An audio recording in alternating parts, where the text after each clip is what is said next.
Komisi 6 DPR RI mendorong pemerintah memprioritaskan industri dalam negeri untuk memperkuat ketahanan nasional, khususnya dalam produksi alat kesehatan, obat-obatan, hingga jamu yang menggunakan bahan baku lokal.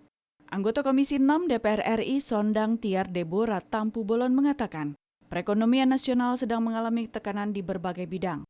Berbagai impor yang dilakukan menjadi salah satu faktor yang memperburuk industri dalam negeri. Menurut Sondang, Indonesia mampu memproduksi alat kesehatan dan obat-obatan sehingga tidak perlu impor.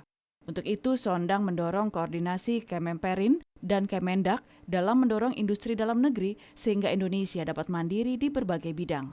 Dalam negeri harus disupport bahan baku dan lain sebagainya. Itu poin pertama. Jadi kami sebetulnya sejujurnya tidak anti dengan yang namanya impor. Tetapi bagaimana kita bisa mempergunakan bahan-bahan dan mendorong industri dalam negeri, ini akan menjadi satu kekuatan.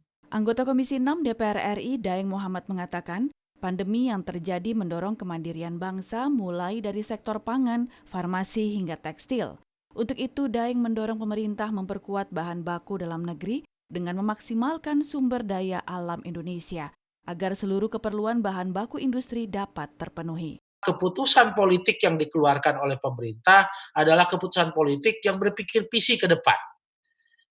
Ada keberpihakan. Keberpihakan itu buat saya bukan hanya niat baik dari pemerintah kita, bukan hanya niat baik dari asosiasi dan kita sebagai anggota DPR, tapi juga keberpihakan yang berstrategi. Septia dan Bahri, TV Parlemen melaporkan.